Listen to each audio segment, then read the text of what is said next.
explore these ideas about poetic moments in films. So the first step will be to collect and look at these poetic moments and try to describe them and to understand what's going on and try to comment on them. Because the idea was to have a sense of what's poetic in film coming from the impression produced by the film rather than coming from the description of the filmmaker or saying this is a poetic film about. So the idea, and that's why I asked students in the class to come up with examples and we want to look at them. So I have uploaded them, almost all of them. Oops. The Tree of Life. Is it you? Who uploaded it?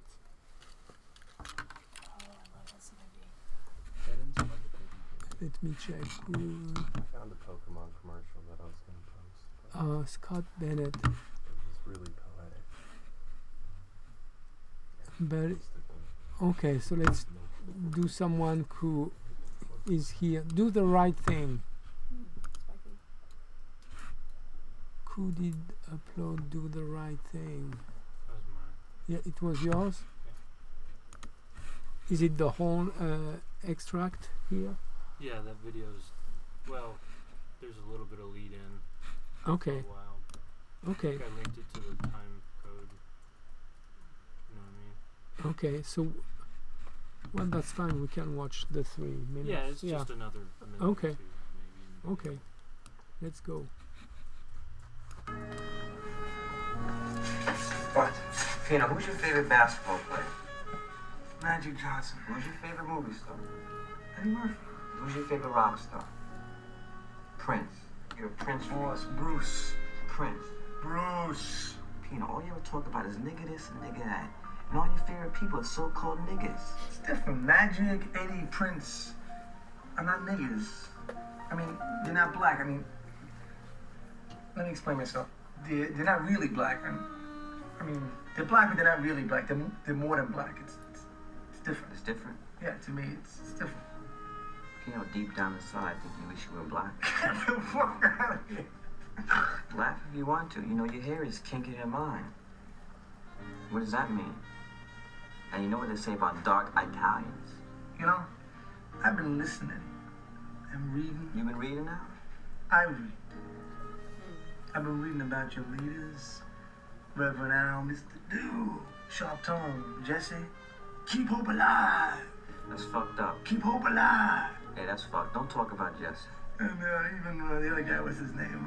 Farrakhan. Minister Farrakhan. Right, sorry. Minister Farrakhan. Anyway, Minister Farrakhan always talks about the so-called day when the black man will rise. We will one day, what does he say? We will one day rule the earth as we did in our glorious past. Yeah, that's right. What past you talking about? What did I miss? We started civilization. Man, keep dreaming, man. Then you woke up.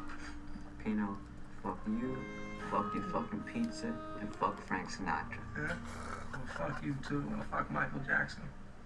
Dago Wab, Guinea, garlic bread, pizza slinger, spaghetti bending, Victor Mon, Perry Como, Luciano Pavarotti, solo meal, non-singer motherfucker. You gold teeth, gold chain wearing, fried chicken and biscuit eating, monkey, ape baboon, big thigh, fast running, high jumping, spear chucking, 360-degree basketball dunking, titsoon, spade, mullignan.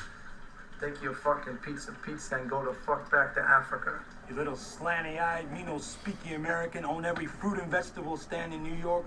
Bullshit Reverend Sun Young Moon, Summer Olympic 88 Korean kickboxing sabaran bitch. You Goya bean eating 15 in a car, 30 in an apartment, pointy shoes, red wearing, menudo, meter, Puerto Rican cocksucker. Yeah, you. It's cheap.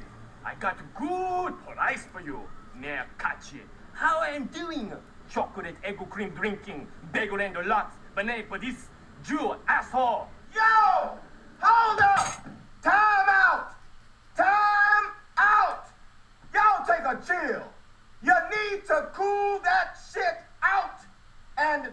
The double truth.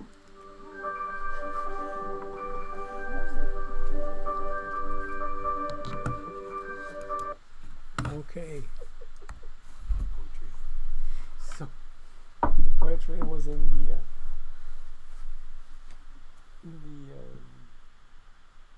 improvised poems by these various people. If you say so. I'm Well. just asking. No, I mean, to me it was just, it's like the whole movie's about all those things. Mm. You know, it's all commentary on the conflict between race and New York, and it's like he takes this moment to just like, in case you didn't get it, here's what I'm talking about. Like right in your face with the most explicit, just this is what I'm talking about. I just think it's, Well, it's I've definitely. never seen anybody do that before. Spike Lee. It's just the message is very in your face. Well, yeah, and the way to present it, like talking directly to the camera, Yeah. right? And making you aware and it's directly talking to you. So that has a really an interesting effect in film. When you suddenly what you're watching is not something you're asked to believe in. You're just presented with a kind of reality that's directly addressed toward you. And I could say that this also puts you in a situation to reconsider your spectatorial standpoint. Suddenly you are actively watching and you're not just surfing on the story that's been told, and you're dealing with a different way to look at the film. So Yeah, talk. Engaging you directly, Yeah. like yelling directly at you, and just like. That's more characteristic of live video, and then so in film, so taking that construct from like news or any live thing, it kind of embeds that same poeticity into it. It seems like just playing with the format, really. Well, to me, it's more like just real life. Yeah, Just exactly. getting in your face. Exactly. And confronting you. And then at the end, Samuel L. Jackson's character, he's a radio DJ. So like through the whole movie, he's kind of like trying to calm the whole story down. Like everybody just needs to slowly roll, because throughout the film it just escalates and escalates to a climax. He's kind of the one trying to and it's a political commentary. The whole movie's a political commentary. When it was released, that's kind of what was going on. There was a lot of racial tension. And it was very, timely or. Yeah. Okay. So I'm taking notes on what is characteristic of poeticity, and here's the style and the use of that way of addressing directly the audience and making the audience stepping out of the usual role of spectator, being directly engaged with it, and revealing the artificial device of cinema by doing so. Is that right? I think, yeah. Okay. I think that this particular scene also is playing with the medium of media and the way that media portrays portrays life and portrays these stereotypical characters. Yeah. So it's this self-referential object, which I think is the point of this scene, is to not only encapsulate the dialogue between these two people, but to also encapsulate the characteristics of the people that are being depicted, which is something that is from the media from the media world, this is a device that media does, is it amplifies stereotypes, and it's one of its roles is to completely amplify stereotypes. Yeah. Yeah, and also what it does, I think it completely ruins the typical psychological strategies of characters in film. Yeah, it does that. So Psychological. suddenly the psychology is gone and it's just pure reaction, and so there's no plot. It completely kills the possibility of a plot. It's done. It's already war. And so I think that also is poetic to me. There's no story to be told. Just look and listen. Good. So the idea is that we will proceed by addition of ideas about what is poeticity in film, and then we will try to see how we can create. Next phase would be, okay, how can we create a poetic moment in a film? How should we be doing? What kind of sound, what kind of technical device and system will we be using? Okay, let's watch this one. Who did propose that one? Yeah. That's you? Yeah. So it says 6 minutes. And you could watch any given part of it. Okay. One part's as good as another. Okay.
I'll learn what lies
So what do we find poetic in here?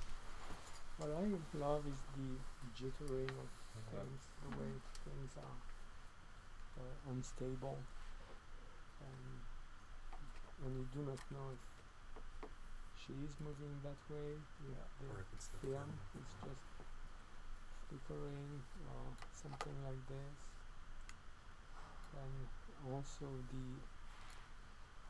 what I like is the simplicity of the shaking of the dresses to match the rhythm, like as if they were dancing, but it's really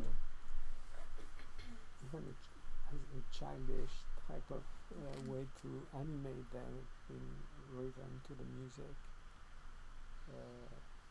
But the fragility of everything, I think, is what is the most poetic in that.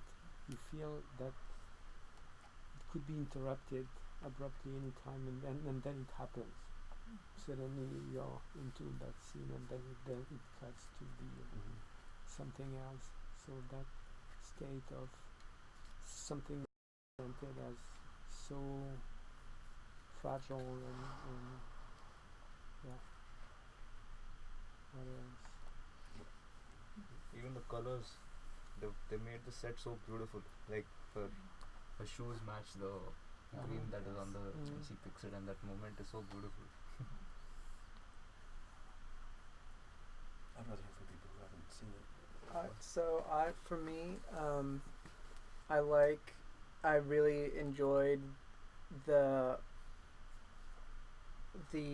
forward progression of time by the music and the reverse regression that this like very strange, like it put me in a very unique place to watch, where we're experiencing things that are transversing in different temporal ways, which for me was, I think, added to the watching a moment transpire. It's really otherworldly, right? So there's like a parallax. It's like parallaxical, right? Like on video. I looked up the word puce because that's not a word that I knew off the top of my head. Do you guys all know what that word is? Yeah, I think it's, to me, I read it as marché aux puces in French is flea market. And I was looking at that, saying she's at the flea market when she is looking at all these dresses and stuff like that. Is that what that word is supposed to mean for this title? Do you know? I mean, now I want to go and like look like Wikipedia this video. So the like English definition that came up on whatever quick web reference is that it is the color darkish red to almost brownish, which immediately made me think of menstrual blood. That was where I went with that pretty much immediately. And her fragility in these dresses and her enactment of ladiness in this sort of otherworldly parallax, sort of naive and simplistic space, like a very simplistic understanding of ladiness. Led me to construct this whole narrative of like becoming a woman and having these like ideal associations with what it means to be a woman when it's actually much more complicated than this like super otherworldly view. But I feel like I don't know if that's what you meant, but I feel like this was a criticism to think that being a woman is that, because she was moving like this, like a doll. Stepford wife-ish, right? So I thought they were criticizing that. Because she felt like there's something about. I kept looking to see like, is this a man? Like it like didn't. There was something about it that didn't feel. Maybe it was that jittery movement. It's like she's on drugs. It's like a reconstruction of a construction. It's right. like to me, it's always read as this sort of like like flea market view. That's an interesting thing that has never crossed my Bizarre. radar. But Yeah, but it almost is. like a flea market view of like classic Hollywood beauty Yeah, norms, Sure. which is how I always read the. And also there's something I need probably to look again, but it feels like sometimes it's played backwards, and it's typical of Cocteau's way of dealing with things. So Jean Cocteau in many of these films in Orpheus, and so he would record the actors, for example, walking backward, like this, and then play it backward. Which now the actors would move forward, but with Not that quite. really strange Movement, yeah. quality of movement, and it Stride feels of walking backwards. like you have that here when she's putting back the perfume bottle. To me, it's typical of that kind of rearrangement of time. I think and that's well played in here. So For me, and that contributes. Right. for me, the charm is like I was thinking about what we were talking about last time with Manhattan and like what you were saying about sort of propaganda, right? Yeah. And you know, when I come to a traditional narrative, I understand how to watch it, even though I've never seen it before, because it plays by a set of rules that I'm very familiar with.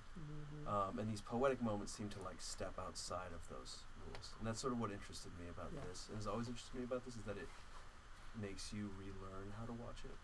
Like you're not certain. Like if the ground is sort of shifting underneath you, you're not totally sure what this is, where this is going, how long we're gonna spend here, what happens next, and kind of like makes you see, I think, more freshly, and like encourages you to invest it with your own sort of understanding of what it is. And so for me, it's not. It's far away also from being like having no rules, right? It has like a pretty rigorous, like it's sense of itself, right? It just pioneers sort of like a new sense that I think is still kind of.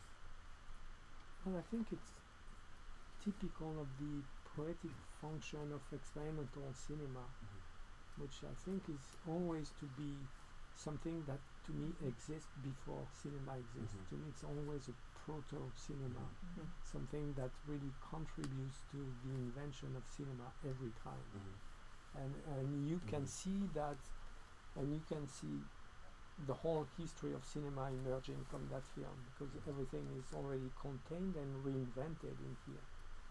How to show movements and how to process time and space and all of that. So it's really constant reinvention of the whole idea of making film.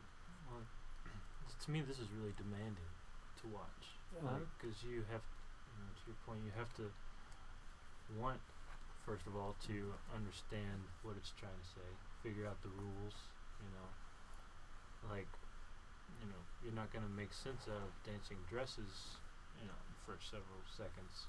So you're either, become invested in interpreting it or not, or you just kind of dismiss it. Whereas, I think you also posted Sunrise, which you made like the point that it was at the end of the silent movie era, and so it's like really well communicates everything because it's like kind of perfected in that form. So like it's really easily understood, without dialogue and with very few intertitles, and like so. Whereas that's really easy to interpret for most viewers. This is requires an investment, some sort of thought or time or something. Yeah, for me, I just kind of latched onto the song in the background, and that kind of drove the narrative for me. Visuals kind of pulling me along the way, and just kind of making this, this kind of like alienated, like this approach to like enjoying yourself, kind of. And that's really being anchored onto the sound, the music, because that was like the only formal structure. And even the title, it comes a film by anger. Yeah, and then the film by anger makes you, expect one thing, and then that you get something different. Is that a name? Yeah, it's the filmmaker's Kenneth Anger. Talking about literacy, that's always coming back. in the beginning, at some point, we saw so many dresses that at some point I was like, oh, this dress is happy. Oh, this dress is sad. This dress is angry. Like, because I think, but it's because I'm used to read that way, right? I think. I don't know. And then when she appears, I'm like, no, it was a dress story. So it's just, I don't know, it's still interesting. What I kind of felt about it, kind of building a little bit off what Esteem talked about, it was almost like you were watching, with her, and she's building her identity, and when she finally puts this dress on, it's like there's this yay, but there's like this ecstatic moment and this exciting moment, and I don't know, I've heard singers sing about this on the radio, just about that moment or that time period before they go out to the club and get dancing, trying to find out what dress am I going to wear, basically that identity construction, who am I saying that I am, and so when she finally puts the dress on, it's just like this, or at least that's what I saw, this moment, and then when she gets to the perfume moment, the song changes, and it's almost like there was a switch in my head to say, okay, imagine smelling, what's the smell going to be like now? So I felt like it was just kind of helping, or guiding me through this identity construction, and I realized I was thinking about, well, would I like that dress, or would I want a different dress? So that's my thought.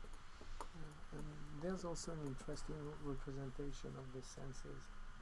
Like you can actually sense and feel that the floor is soft. You can appreciate the texture of the dresses and the smell of the perfume, and all of that I think is really present in here.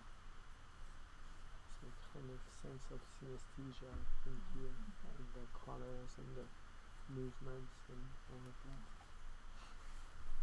Okay. Another one. So sunrise. We can wear somebody else's. Huh? We can wear somebody else's. I don't have to. This is simple. Sherlock Jr. Dream Sequence. Cool.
So, That was awesome.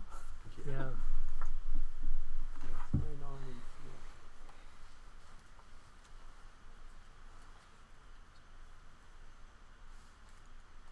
You know what's interesting is the audio does the same like outing of stereotypes as the dialogue from the Spike Lee film. Yeah. Right? Very interesting. Because I wrote the planar existence of the music, how the music is kind of like holding together the entire piece, but then at some point also very specific to like what's going on. But then at the beginning, it feels the periodness of the piece of the music is for me hard to hold on to. It doesn't feel like right along with what is happening visually. So this one has there's some elasticity to this. Yeah, I agree. Well, all at the same time, it's like this one character's occupying 3 or 4 different universes, or there's the waking world, there's his dream world, and then there's the movie world, and then there's the dream movie world, and then, like you're saying, the music kind of goes to all of them at the same time and kind of blurs the lines, and it starts off as a soundtrack to that film, or it's just man and woman, whatever, and then it's his bloops and the sound of the train going by. It's incredible. This makes me think of the we talked about this maybe a few weeks ago, but the physicality of of words and how that is a function within the performance of something poetic. Here there's like a very similar relationship to the auditory portion, and a way in how it's kind of like enunciating the different parts of this. For me, it feels like a very similar function to like enunciating a word. And it was like more than 3D inside 2D. He gave the perception of like you're putting a hand inside the screen like this. Visually, and they did it that time using those primitive camera techniques. I don't know how that was like. And I think the materiality adds to the effect. Like you see the same thing today. I mean, really, this is just a lot smarter. I mean, because of the constraints, they had to really, be smart about how they did this. Changing the scenes and the match-action cutting and stuff like that. And the editing is flawless. I think they would have marked him and then put him in the next frame. I don't know how they would. It would have been such a long process. Yeah, it's very impressive. Yeah. It is. But to me, the beauty of it is it's a time where the syntax of film is not completely accepted by every spectator. And in particular, the idea of an action moving from one shot to another one. And the idea of an understanding, okay, there's a shot here and another one there, but it's the same story. People were not quite used to that, and he puts us in the situation of the naive spectator. So I'm here, and then the next frame I'm in a completely different space. So really playing with that almost established temporal syntax of film, I think, is really something that amazes me. And I'm saying, wow, that's really the right question. And what's going on when I'm going from here to there? It makes you feel, okay, how can I tell a story that way, and how does it actually stick together as a story? That's very clever, I think. I really like how they don't dare to make the movie screen the whole screen. Yeah.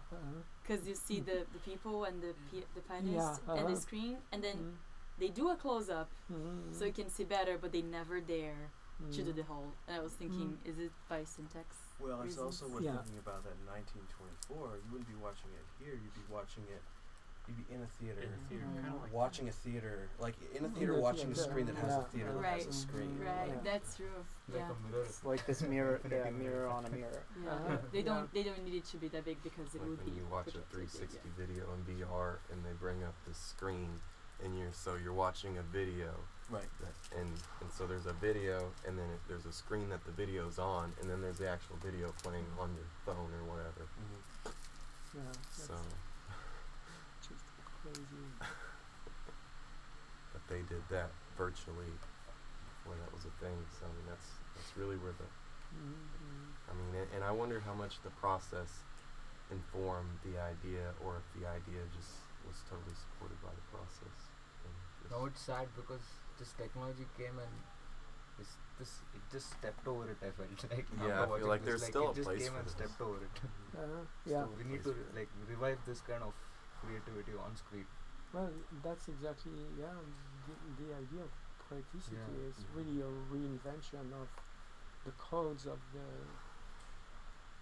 implied by technology and really questioning them and putting them back to where in a different way. Yeah, and that's right on spot. That kind of extract. I think so. I thought that was interesting. I find interesting that just in the initial part of it where That's they the were same. showing, or we were showing looking in the mirror and seeing like multiple levels back into the mirror. It was almost like it was, you know, sharing with the viewer something's Yeah, it's going the to same. happen, or like explaining, you know, there's something's going to happen. Here's a new, you know, kind of language. The Francis and I are looking at this in this tutorial with our VR tutorial that we're going to be looking at because we're like kind of focused on language of interaction to explain, you know, what's going to happen to people. So I don't know if I read that right. If anybody else read that. Are music comedy and Huh? poeticity. I love this one. Yeah. Okay. Are music videos in play with this? Huh? Are you allowed to Comedy and put music poetry have a lot. videos? They share a lot. Yeah, In terms uh-huh. of values in terms of what they're trying to do. Yeah, the idea, let's try to collect as many as possible of different examples of moments that we would qualify as poetic. Okay. And it could be music videos, experimental film, or mainstream films. Because that will make the the kind of description that we want to make richer, I think, if we have more various type of things. So let's see this one.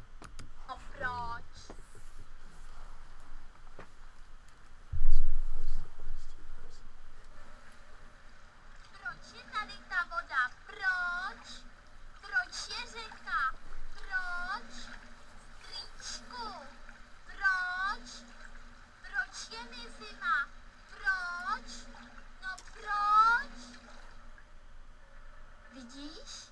Přece jenom jsme.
Na procházku už nikdy nejdem, ano?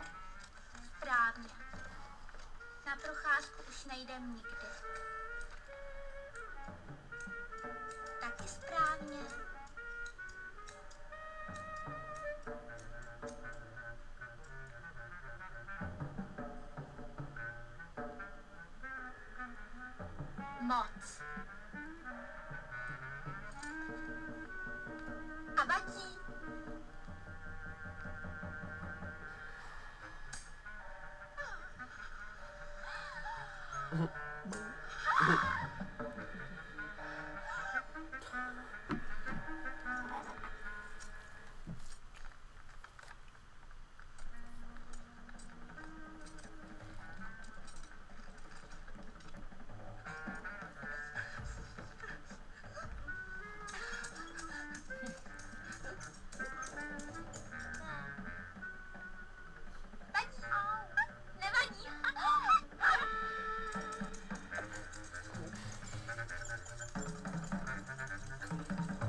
That's all. I'm So saying. awesome.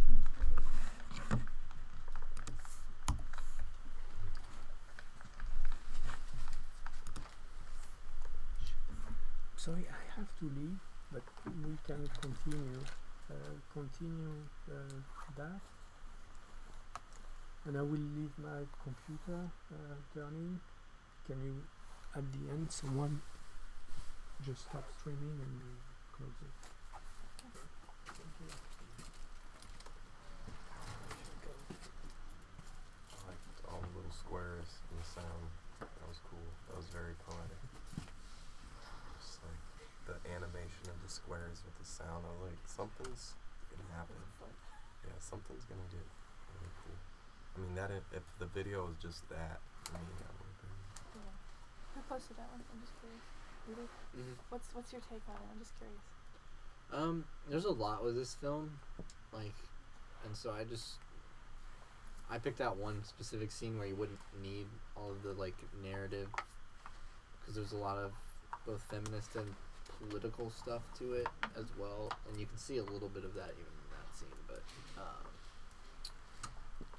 it's from a Czech New Wave film, and like a lot of what it does is kind of like break down some of that vocabulary that we were talking about, our syntax of like how sound relates to image, or like the sort of sanctity, I guess, of like a unbroken or like a cinematic apparatus, because it's always kind of like interweaving things or cutting things together, like that. That scene is kind of like takes it as far as it will go, but it's always kind of like interfering with the idea of like this unbroken frame that's just a recording of something. It's always throwing crap into there or using sound to kind of like displace the visual relationships or create like different kinds of relationships. And it kind of creates its own new syntax. I mean, it definitely does. I mean, I feel like just seeing that and like all the little squares and pictures, and like I feel like that's a very like that should be part of film vocabulary. Like as well as like crossfades, we should have like a bunch of little squares of related images with whatever sound to make meaning. I mean, at least to me, that was the strongest part of it, as well as like the images of women and then the locks. I mean, I'm not sure the narrative, but it almost made you, makes you feel like, are they locked in, or just from that we episode. don't get much before that, but you see him prancing along, we exist, like proudly. Yeah. And then the locks. The subtext is after every door is locked. Yeah, and it's like, are they exist, but they're like, trapped, kind of. Is this movie by a man or by a woman?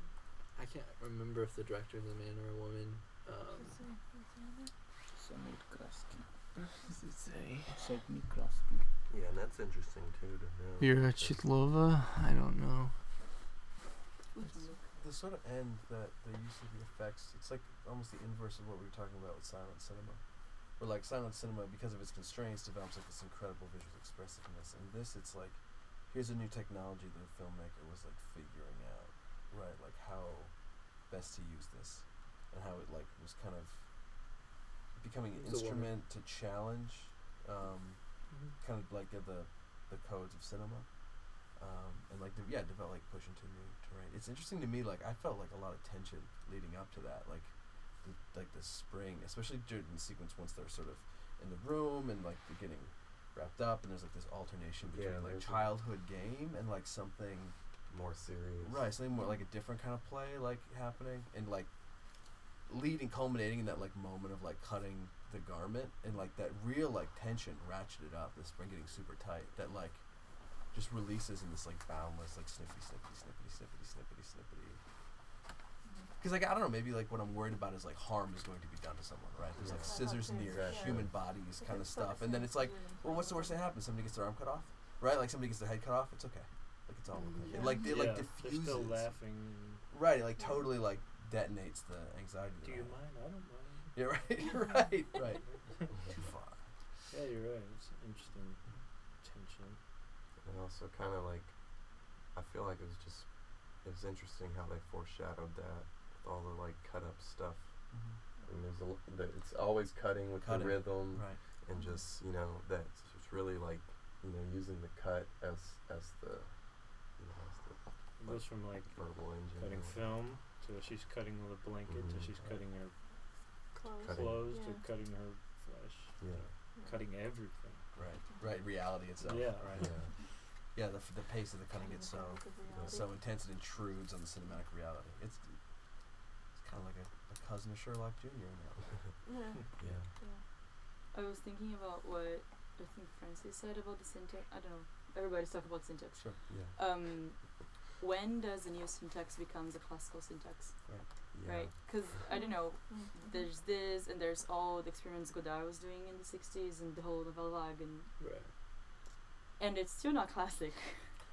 Right. So but maybe you can say that they became their own experimental literacy. Yeah. They created a new form. I don't know. Like a parallel alternate, but then also when does it leave it too? Like one of the other clips I posted was from this silent film Sunrise, and it watches like, I think it still watches incredibly clearly, but I think it watches really strange to us now too, because it uses a lot of like techniques that we're no longer familiar with. So I think it like becomes like it alien again. Yeah, I wonder like how this logic works. Is this a market logic? Is this a artistic logic on how we are used to when we're able to read and then we're not? Some kind of combination. So, yeah. Well, Lev Kuleshov talks about like that. Who? The Kuleshov effect. It's like the underpinning of montage, basically, right? That like, I show you frame A and I show you frame B, and you create like meaning C, which is not necessarily a property of A or B, right? That's something that like you yourself, inevitably, right, and always will sort of generate. That there's like some sort of thing where I'm always meeting a movie halfway, even if I'm not attempting necessarily to engage, unless I turn fully away from it. And the kind of gestalt stuff that I think we generate on the fly. We have an urge to make meaning, like from everything, from anything, and the more that a film can cooperate in that, and I feel like that's where the fun comes in with like experimental films and films like this, where the filmmaker is like playing a game and we're trying to like figure out the rules, and we're trying to like, and our mind is, whether actively or not, our mind is trying to like keep up with what's going on. It makes associations. To us, a lock means something. To us, a rapid succession of locks means something. To us, these girls mean something. These questions mean something. This boat means something. I think for me, that's where at least where a lot of this meaning gets made. But then there's also over time, like we get conventions. Yeah, I really think a lot about comics when you say about the frames. Yeah. And whatever's in between. I think it's the same. Right. Yeah. It's the same mechanism. It's almost like glitch art in a way, just especially the way those. I mean, like a classic version of it is just the way that. I mean, you can't really make sense of all those little images and just the way that they all, it's like glitch before glitch was a thing because the pixel wasn't there. Is the real world, like the images it pulls from, like it never goes back to kind of like the actual formal element, it's like classic language might always be the first film or the first images because it was images of the world that were kind of like plain. I think classic is constructed too, because like for example, a very basic classic thing is the 30-degree rule, right? That and that's beaut. I don't understand what you're saying. Well, I'm just suggesting that like you get to some sort of basic meaning, like even though that film is not classical syntax, like it can still boil down to some basic meaning pretty easily by going to some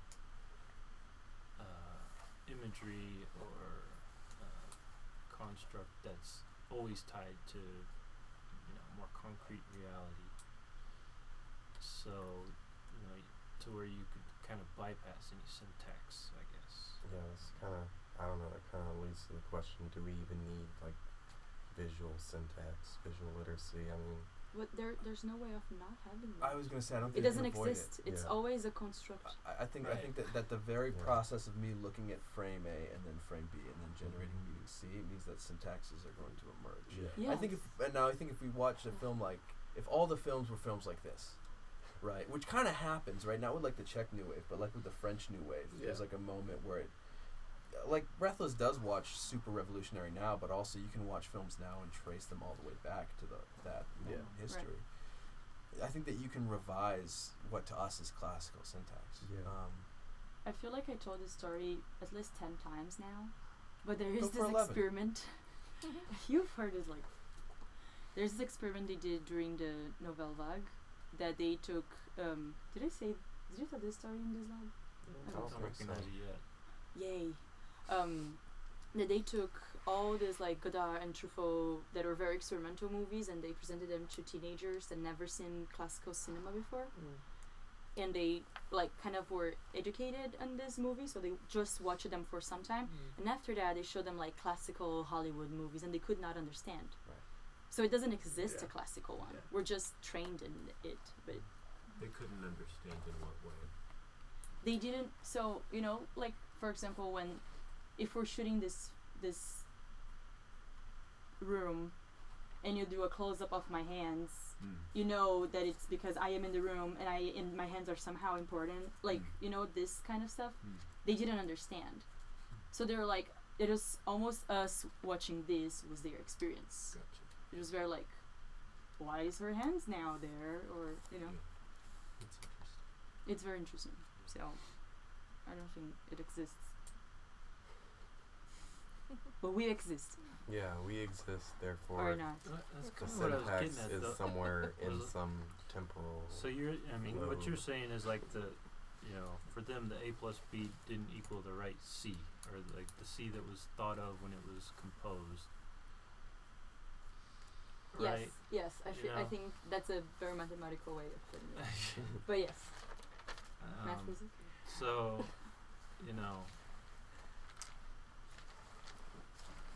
for them, the C didn't exist, so they were watching A and B dance around together, so to speak.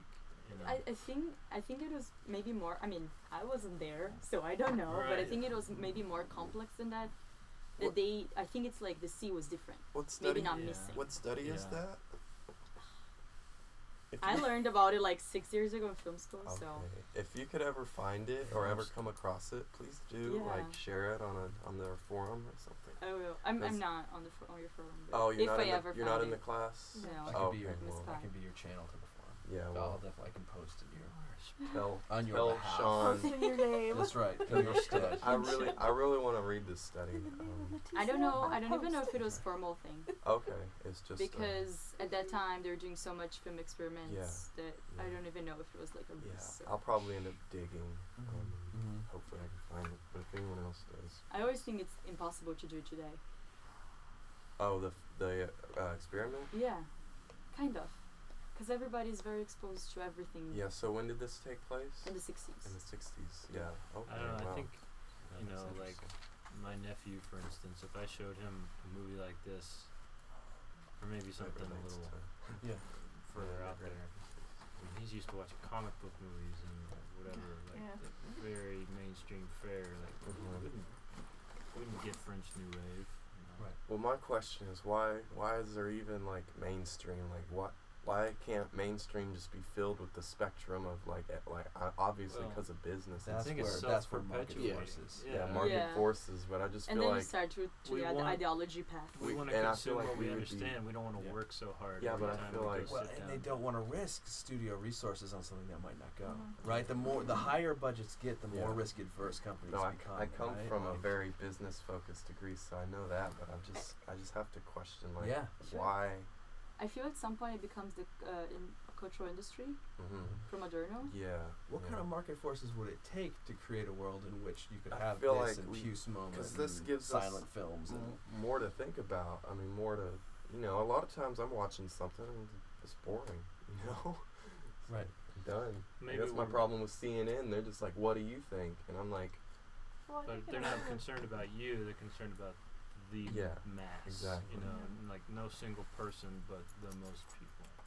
So maybe what makes that world possible is the continued sharing of, you know, ideas and everything. Videos for free and Yeah. like, you know, the internet. That's what I say, but the platform is there, like the Yeah. communication You know, we're platform is there. Yeah, we're definitely. increasingly, you know, like always like now trying to subvert like the theater system. Well, like Clayton, this is kind of your area too, right? With memes, there's like folk, that kind of folk production is happening, not so much in cinema, but yeah, that's what I would say in terms of like where we can create new kinds of vernacular or syntax is in that space because it's happening all the time. Yeah. But going back to like the market forces thing, I think that's very much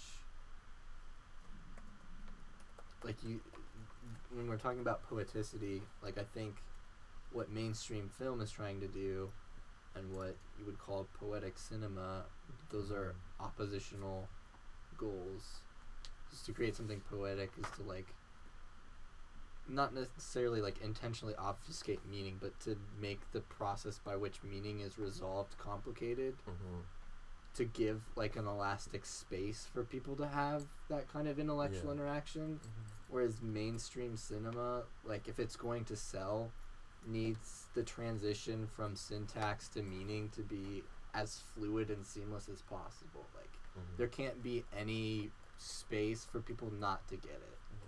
Yeah. Or else like you are risking the money that you spent on it. So like to me that's why you don't see stuff like this with a $80 million budget is because like you're risking the entire thing that mainstream film is trying to avoid. I think there's some kind of outlet, like the major minor stuff, like this sort of market mechanism where they carve out these little title pools where they can like go to Sundance and see a risky film and pick it up, and then that person becomes like a filmmaker who can work at like a level below 80 million, right? You can work at like $1 million a film and they get backed by a major studio and it's like an indie film in that sense, and it allows for some experimentation outside the real dominant. And I mean, I guess in film, like the vernacular is currently changing. Like we have that, I forget the name of it, but that one that's like first person shooter the whole time. It's probably gonna make me puke. Oh, Hardcore Harry, yeah. And but that only works because of different market dominance. that is a that market works dominance. because of like games, games, because of right. So that's still market forces driving. And I mean, we see the same thing in The Revenant. I mean, there's this one scene. I think it won a Grammy or something last year. There's and there's this one, like the end. It's a very long cut, and you know it works because I don't know. I haven't really watched the whole movie. I just watched it for the film work, but it's different. You know, you watch it and it's. I mean, he's like dragging the guy, and you're just like seeing this happen, and then it's over, and I mean it resolves it. I mean, I can't really say as much as as a shot can, but it resolves itself totally different, and I don't like it because at the end I'm just like, I wasn't expecting it to end like that, you know, and it's like, but it is a good film, from what I've seen.